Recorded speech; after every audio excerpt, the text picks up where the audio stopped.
Oke, setelah melewati hari-hari yang melelahkan dan merakit komputer kembali, akhirnya udah ready komputer yang gue idam-idamkan. Ya sebetulnya ini bukan komputer yang gue pengen banget gitu ya, tapi penasaran aja gitu gimana rasanya rakit komputer di chassis Mini ITX atau SFF punya.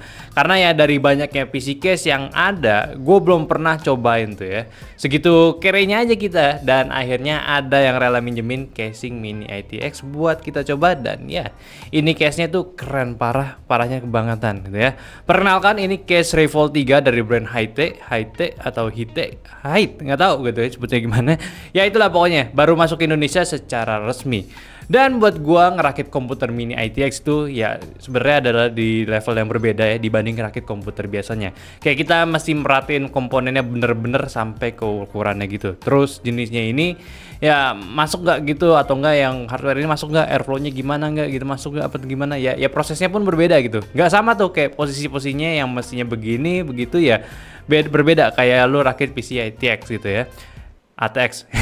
Sama rencana gue juga udah berubah total juga. Yang tadinya gue mau rakit di kelas menengah seperti ini, jadinya out of nowhere pakai spek tinggi yang jadi itu ngeri-ngeri sedap berhasil atau enggak di case seperti ini. Yang awalnya gue rakit pengen budget menengah aja yang pakai Intel i5 RTX 3060, coolernya pakai heatsink fan.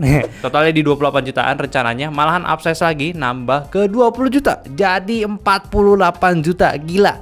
Jadi sekarang yang kita pakai di sini yang di dalamannya si case Revolt 3 ini yaitu udah menggunakan CPU i9 dari Intel 12900K. Terus GPU-nya pakai Asus RX ya 6800 ROG Strix OC. RAM-nya pakai Tim Elite 16GB x 2 DDR5 4800 MHz. Mobonya pakai Asus ROG Strix Z690i.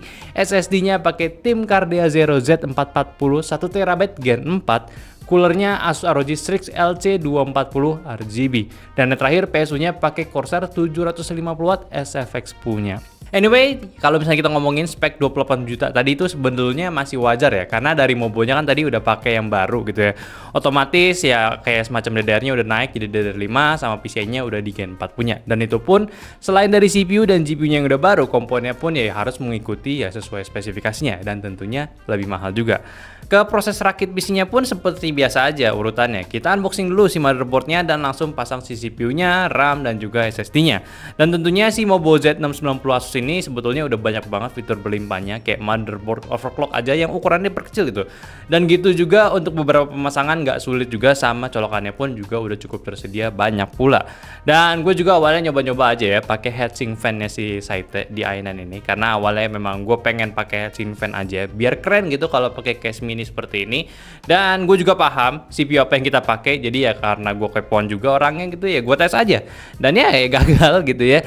Ini bukan kesalahan heatsink fan-nya, heatsink fan-nya masih bagus juga, tapi memang karena rencana awal udah berubah gitu aja dari yang kita punya i5 ke i9 punya. Jadi ya kalian ngerti lah. Yaudah, kita lanjut lagi. Kita pasang motherboardnya ke case Revolt 3 ini. Nggak ribet pemasangannya, cuma karena sempit aja ya, kayak apa-apa masih pas gitu. Jadi ya lu mesti perlahan-lahan aja masukin ya. Dan setelah itu pun gue pasang si PSU-nya ke Corsair ini. Maksudnya PSU-nya Corsair ke dalam PS-nya. Untungnya si SFX PSU punya udah pada modular, jadi pemasangannya pun nggak ribet karena kabelnya banyak yang nggak ngeribetin. Yaudah, colok-colok ke pin yang sesuai. Abis itu colok kabel case-nya ke motherboard kayak USB, I/O depannya, dan biar connect ke case motherboardnya. Udah pasang GPU-nya, dan proses ini sebenarnya agak sedikit tricky karena GPU yang gue dapetin itu ukuran itu mentok banget sama yang bisa dipasang ke case-nya ini. Yang mana requirement-nya itu di 335 x 140 x 58 mm, dan si GPU Asus ROG Strix Radeon ini dimensi itu di 320 x 128 dikali 573 mm. Bener-bener sempit banget di ukuran tebal si GPU-nya ini. Kayak perlu main rapi aja biar bener-bener bisa kepasang dengan pas. Oh ya, pas proses ini kayaknya udah nyala sebenarnya. Cuma ya kalian ingat gue udah bilang tadi kan heatsink fan ini bikin overheat si CPU-nya. Jadi ya pada selesai proses ini gue langsung tuker aja pakai coolernya si Asus lagi, si LC240, yang sebenarnya agak nyusahin untuk sebuah I/O cooler dipasang ke sistem yang udah jadi gitu ya.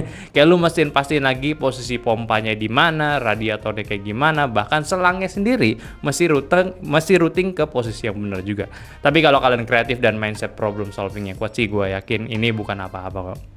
skipping time, komputer mininya ini udah jadi dan ya udah kita udah testing dan performanya bisa kalian cek di sini.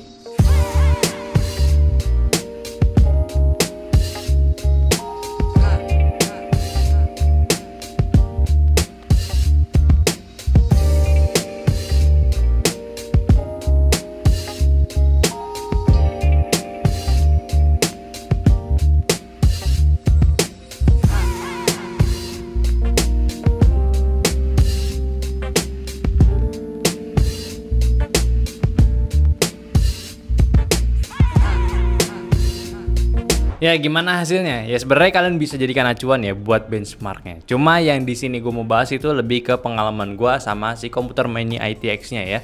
Pertama dari proses pemasangan itu ya lebih menantang ya, karena beda dari ITX biasanya. Lu mesti pelajarin case-nya dulu by internet, mix and match juga dengan hardware yang kompatibel baru beli. Ya kelihatannya sih sama juga kayak lu bikin PC ATX punya. Cuma lu mesti aware lah sama ukuran hardware-nya, bakalan muat apa enggak gitu. Ya gitulah seperti itu. Semenjak ini mini case punya, otomatis ya pilihan lu juga yang lu bisa pakai cukup terbatas. Mobo ya mau nggak mau pakai mini ITX punya ukurannya.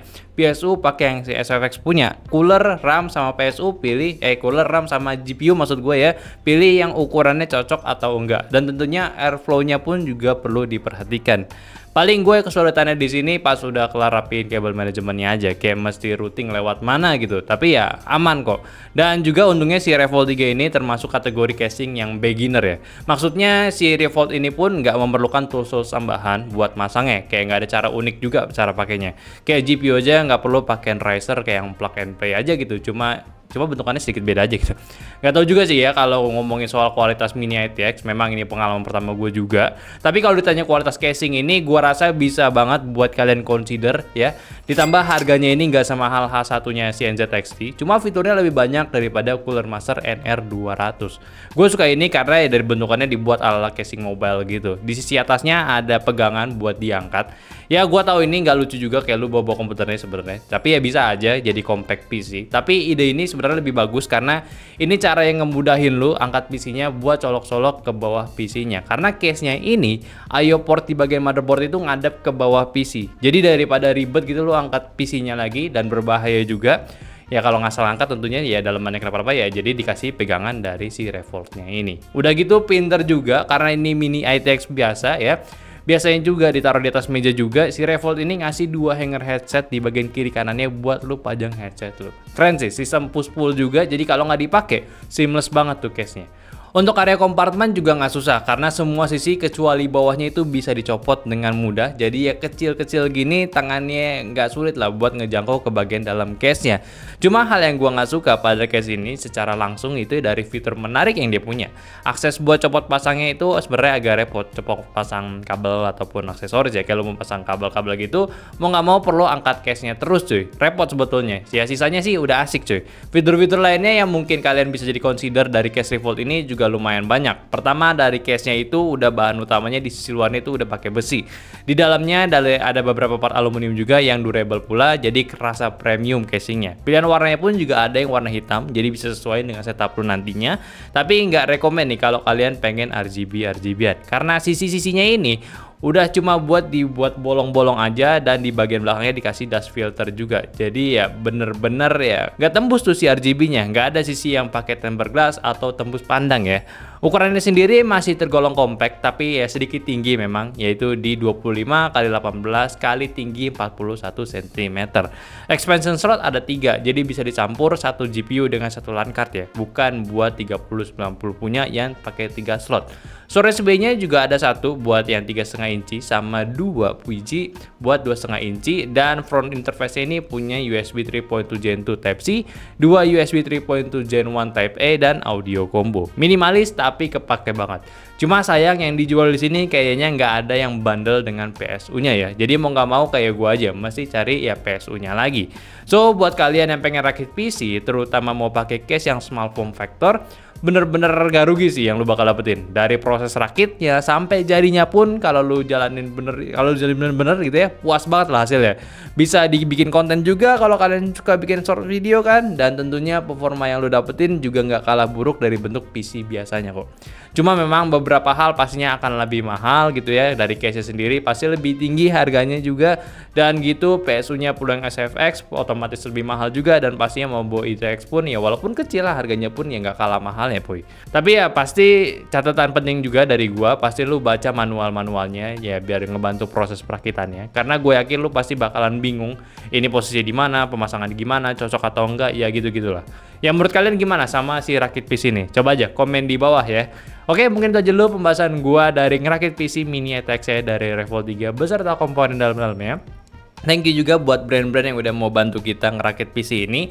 Dan kalau kalian penasaran part-part yang udah kita pakai apa aja, bisa cek di link deskripsinya buat lengkapnya. Dan tolong juga bantu share video ini ke teman-teman kalian yang lagi butuh ya racikan buat mini PC-nya. Silahkan aja kasih ke teman kalian. Dan jangan lupa juga kasih pendapatnya di kolom komentar sama like video ini kalau kalian suka. Dan follow semua sosial media kita yang ada di Instagram, TikTok, Facebook, Discord, yang semua linknya itu ada di deskripsi. Dan yang terakhir, sampai jumpa di video nyantai selanjutnya.